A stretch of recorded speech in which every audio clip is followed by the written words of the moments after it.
Thermodynamic chemistry में यह हम कहते हैं फिजिकल केमिस्ट्री की हमने पहली और दूसरी यूनिट पढ़ी है, उसमें ऊष्मागतिकी फर्स्ट और ऊष्मागतिकी सेकंड था। नेक्स्ट फिजिकल केमिस्ट्री की आपकी यूनिट है थर्ड, और थर्ड में 2 चैप्टर है। पहला चैप्टर रासायनिक साम्य, केमिकल इक्विलिब्रियम।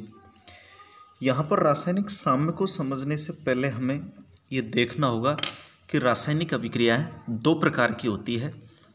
एक तो अनुत्क्रमणीय रासायनिक अभिक्रिया, दूसरी होती है उत्क्रमणीय रासायनिक अभिक्रिया। अनुत्क्रमणीय अभिक्रिया या इर्रिवर्सिबल अभिक्रिया उन्हें बोलेंगे वे अभिक्रिया जिसमें क्रियाकारक उत्पाद में तो बदलता है लेकिन उत्पाद वापस क्रियाकारक में नहीं बदलता, उन्हें हम अनुत्क्रमणीय अभिक्रिया कहते हैं। या हम ऐसे कह सकते हैं कि वे अभिक्रिया जो केवल एक दिशा में संपन्न होती है, दूसरी दिशा में नहीं, अनुत्क्रमणीय अभिक्रिया कहलाती है। जैसे देखिएगा आप 2KClO3 है, इसको गर्म किया जाए, विघटित किया जाए तो ये 2KCl और 3 ऑक्सीजन के अणुओं में विघटित हो जाता है। लेकिन यदि इस अभिक्रिया को बैक किया जाए तो ये अभिक्रिया नहीं होगी। नेक्स्ट है उत्क्रमणीय अभिक्रिया, रिवर्सिबल अभिक्रिया। उत्क्रमणीय अभिक्रिया वे अभिक्रिया है जिसमें क्रियाकारक तथा उत्पाद से दोनों दिशाओं में अभिक्रिया संपन्न हो। या हम ऐसे कह सकते हैं वे अभिक्रिया जिसमें क्रियाकारक से उत्पाद तथा उत्पाद से वापस क्रियाकारक बन सकते हैं, ऐसी अभिक्रियाओं को हम उत्क्रमणीय अभिक्रिया कहते हैं, जो दोनों दिशाओं में चल सके। देखिएगा 2HI का विघटन करवाएंगे तो I2H2 बनेगा, इसको वापस हम उल्टी दिशा में ले जा सकते हैं। देखो आप, ये रिवर्सिबल का चिन्ह है, दोनों दिशाओं में हाफ हेडेड एरो लगाया है। इसका मतलब ये है ये रिएक्शन आगे भी बढ़ सकती है और पीछे भी बढ़ सकती है। इसी तरीके से PCl5 का विघटन PCl3 और Cl2 में होता है, यह अभिक्रिया भी दोनों दिशाओं में संपन्न हो सकती है। नेक्स्ट है द्रव्य अनुपाती क्रिया का नियम। रासायनिक साम्य के संबंध में गोलवर्ग तथा बागे ने एक नियम दिया जिसे हम द्रव्य अनुपाती क्रिया का नियम कहते हैं।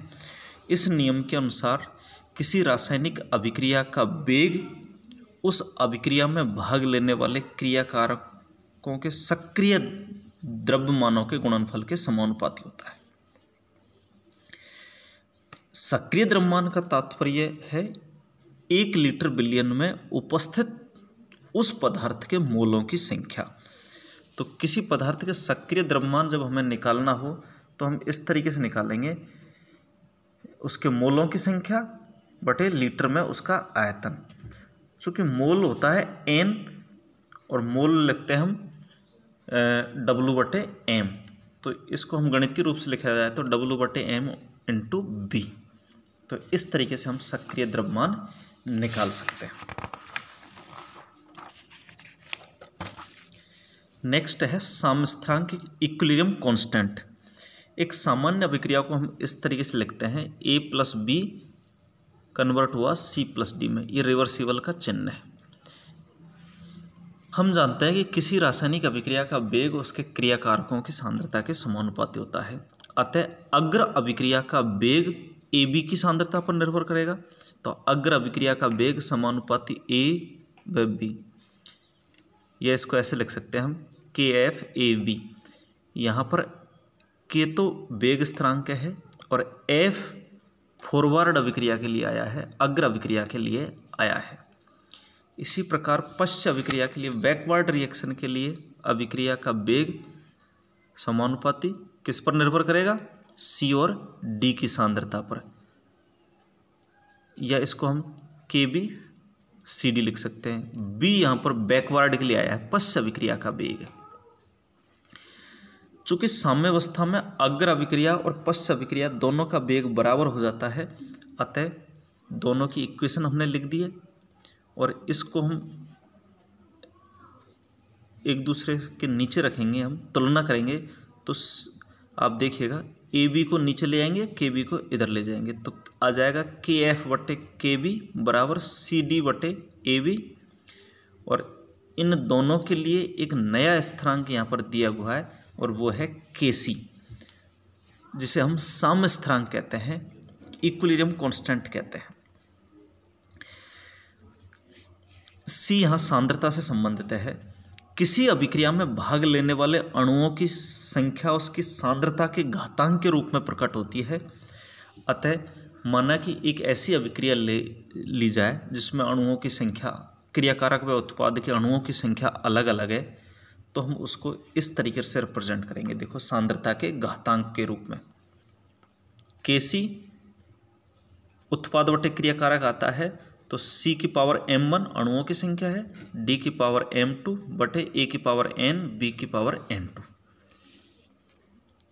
यदि ये तो साम्य स्थिरांक है, वे अभिक्रिया जो विलयन में संपन्न होती है।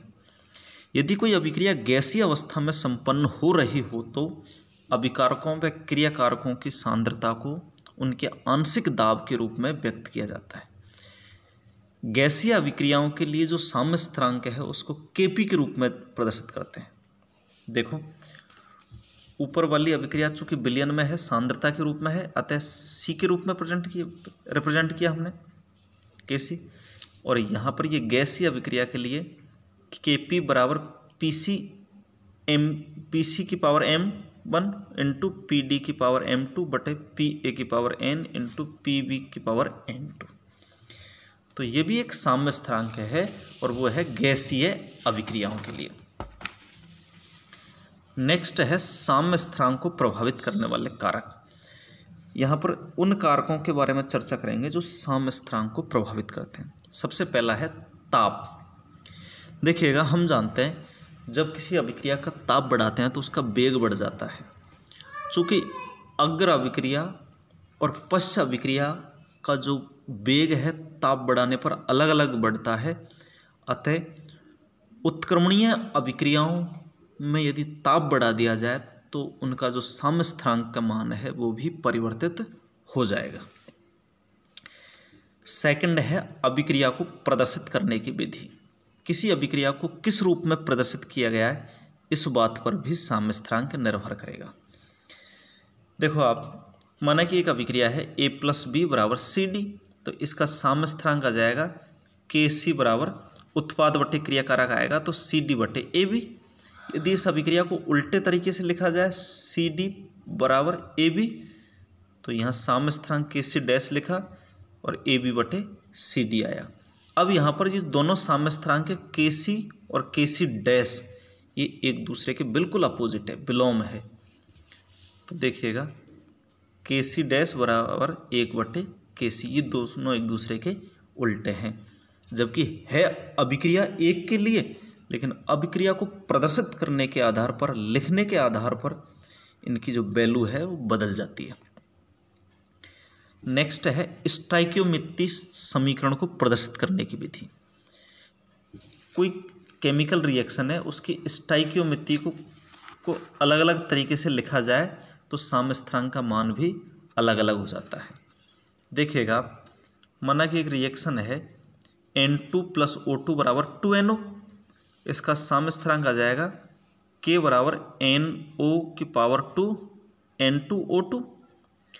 और यदि इसको इस तरीके से लिखा जाए 1/2 N2 + 1/2 O2 बराबर NO, तो इसका साम्य स्थिरांक आ जाएगा K डैश बराबर NO बटे N2 की पावर हाफ O2 की पावर हाफ।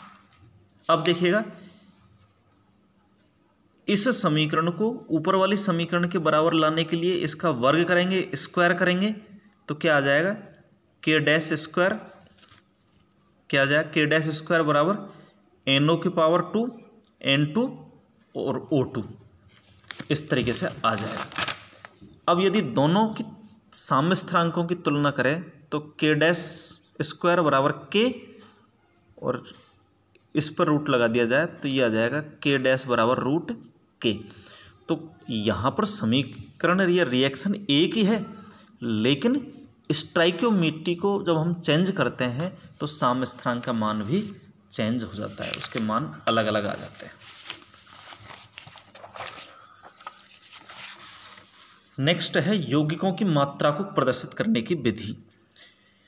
कोई रासायनिक अभिक्रिया विलयन में संपन्न हो रही है या गैसीय अवस्था में, उस पर भी साम्य स्थिरांक निर्भर करता है।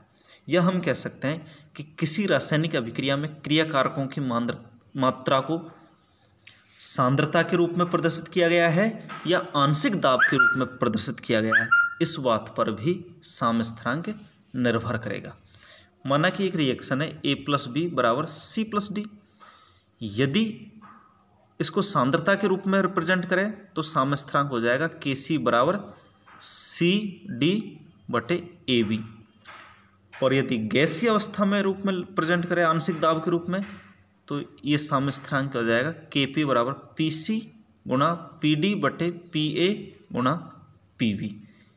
तो इस तरीके से साम्य स्थिरांक का मान इस बात पर भी निर्भर करेगा कि अभिक्रिया को किस तरीके से, अभिक्रिया में पदार्थों की मात्रा को किस रूप में प्रदर्शित किया गया है। देन आता है Kp तथा Kc में संबंध।